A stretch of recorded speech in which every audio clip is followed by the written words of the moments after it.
Welcome back. And now for the news in detail. US President Donald Trump says some European nations are now willing to repatriate ISIS fighters captured in Syria. In a series of tweets, President Trump said the situation in Syria is very fragile and both Turkey and the Kurds want ceasefire.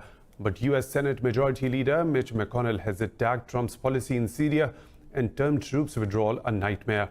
In a write-up for the Washington Post, he said the combination of a US pullback and escalating Turkish-Kurdish hostilities is a grave mistake. McConnell said this retreat will allow both Russian and Iranian influence to grow in the region. Earlier, President Trump has called the situation in the region strategically brilliant for the US. Meanwhile, Turkey's President Recep Tayyip Erdogan says there are no ongoing clashes in northeastern Syria after the US brokered a ceasefire. But he said if the deal is not respected, Ankara will restart the operation to create a safe zone.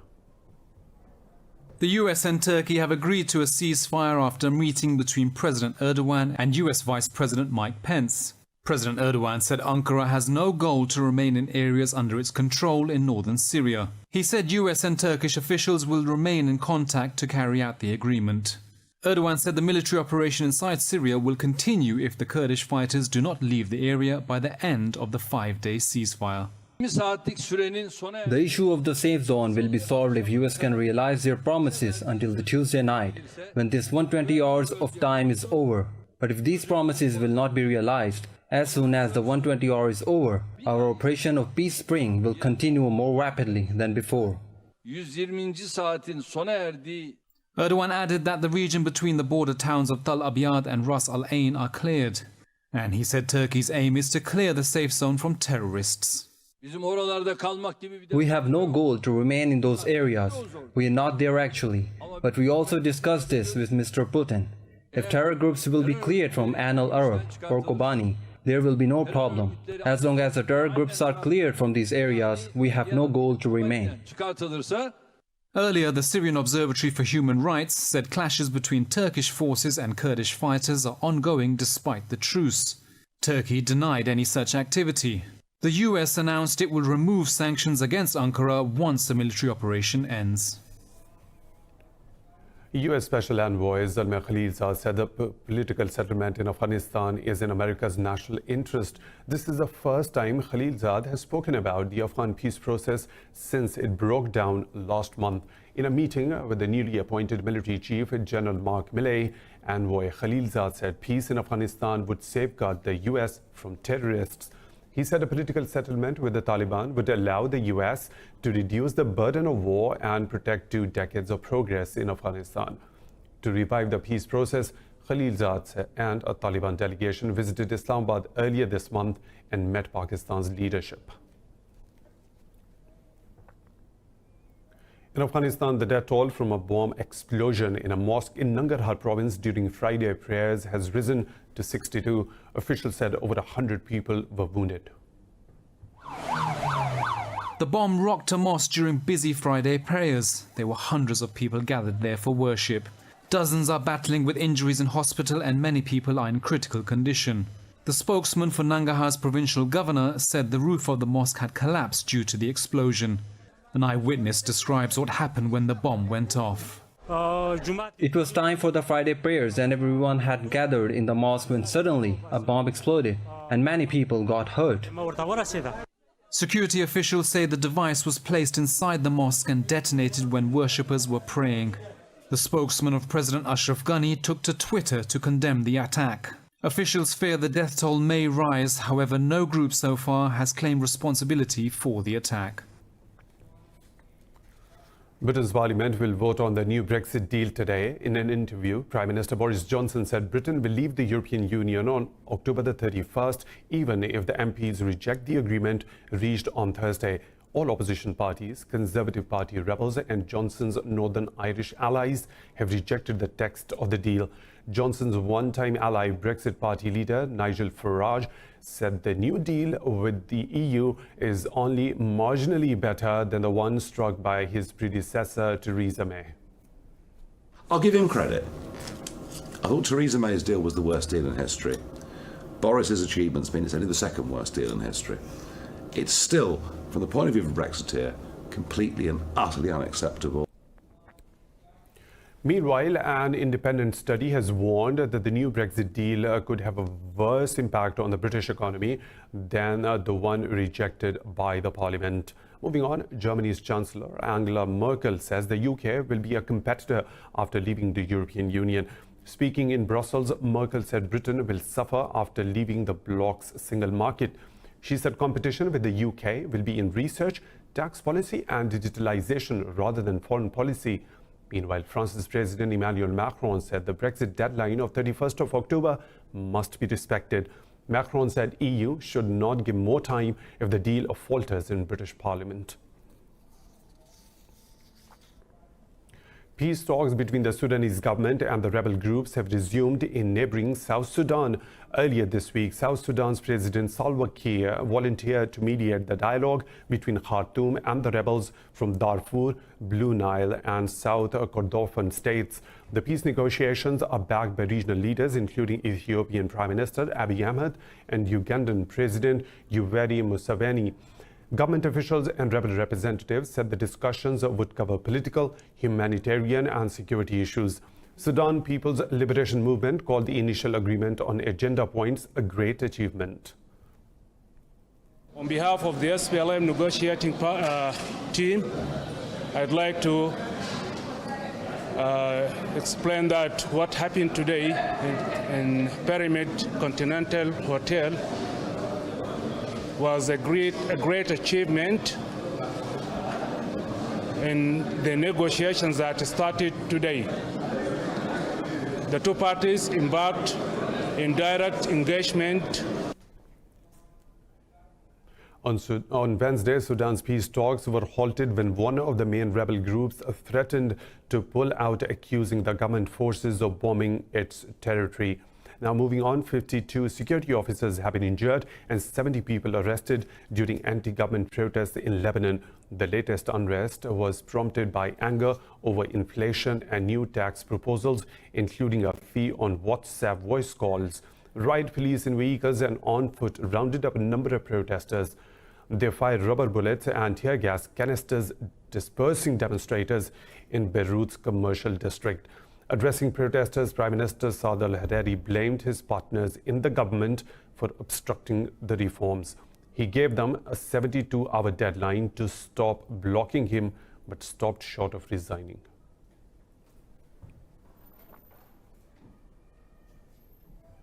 Israeli forces have shot dead a Palestinian at an army checkpoint in West Bank. The Palestinian Red Crescent said Israeli soldiers did not allow its ambulances to transport the wounded to the hospital. It said the Palestinian victim later succumbed to the wounds in the custody of Israeli troops. Meanwhile, Palestinian medics said Israeli forces injured 73 Palestinians during weekly protests.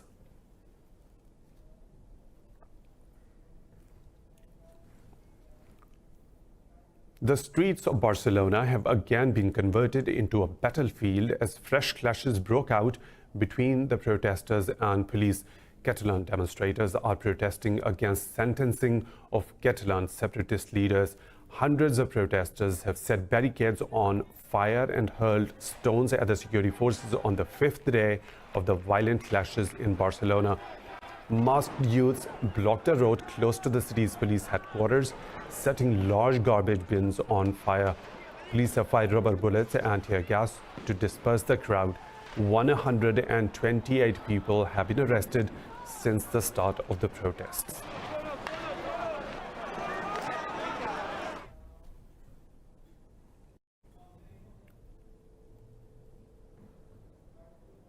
A state of emergency has been declared in the Chilean capital, Santiago, after violent protests. The demonstrations were sparked by a hike in metro ticket prices. Protesters, many of them students, jumped turnstiles and attacked underground stations. The riots left a downtown building engulfed in flames and Santiago's metro system shuttered.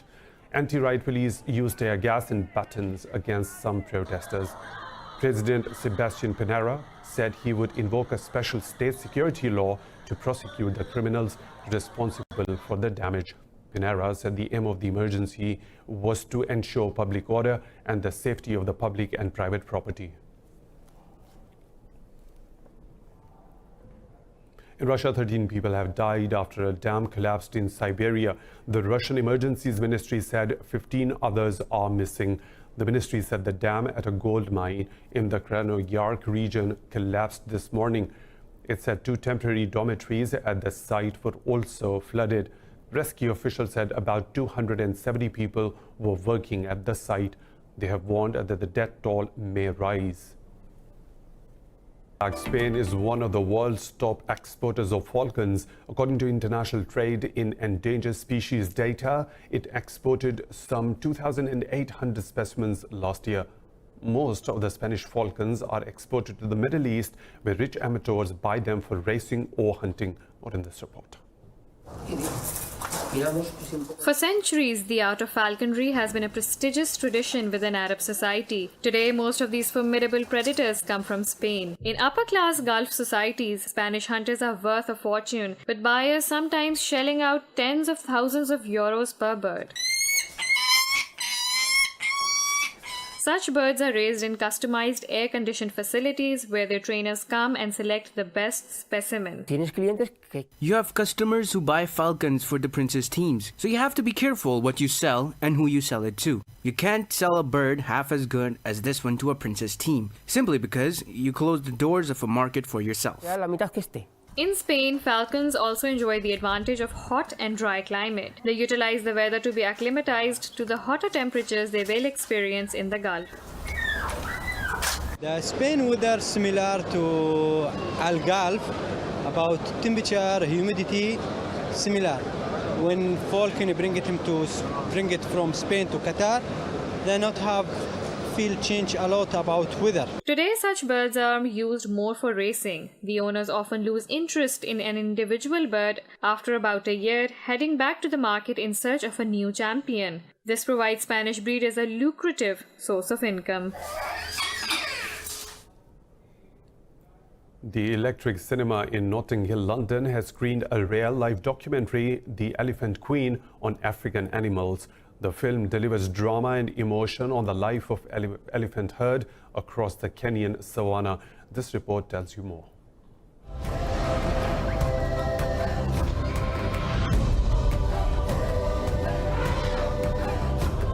The film follows the story of Athena and her offspring as they face challenges along their trek to the dry season refuge.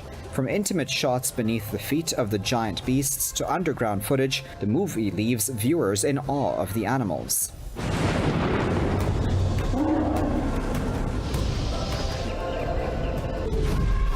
The magnificent images showed directors Victoria Stone and Mark Deeble's skills to capture amazing moments. We set out to tell a story that would make the world fall in love with elephants, because we're losing elephants fast and we need to save them. It took both directors 4 years to make the film. I mean, the whole idea was it's about making people engage emotionally with elephants, because we feel that unless you react and relate to them on an emotional level, then people aren't going to be concerned about their plight. The UK's naturalist David Attenborough, Britain's Princess Beatrice, and other celebrities attended the screening of the new film. The Elephant Queen. The US sent its first all-female expedition into space. This much-anticipated milestone for NASA was achieved during a relatively routine mission to swap faulty batteries on the station's exterior. The details in this report. US astronauts Christina Koch and Jessica Meir made history as they stepped outside the International Space Station. Both clad in white spacesuits and tied by cords to the station some 408 kilometers above Earth, walked to help condition energy stored from the station's solar panels. US President Donald Trump talked to the astronauts amid mission. Congratulations, Christina and Jessica, on this historic event. This is truly historic. And you're right now on television all over the world, so don't get nervous. The mission lasted 5 hours. Friday's spacewalk, formally called extravehicular activities, is in line with the US Space Agency's aim to ramp up inclusivity in space. We hope that we can provide an inspiration to everybody, not only women, but to everybody that has a dream, that has a big dream, and that is willing to work hard to make that dream come true. Astronaut Cook is scheduled to complete the longest single space flight by a woman by remaining in orbit around the station until February 2020.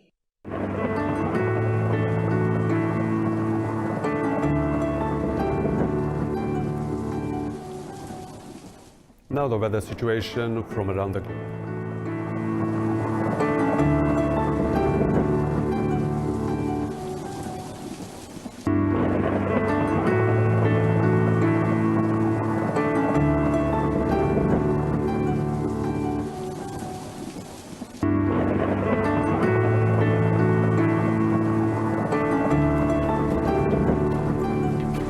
And that's all for now. Thank you for watching. For further updates, stay tuned to Indus News.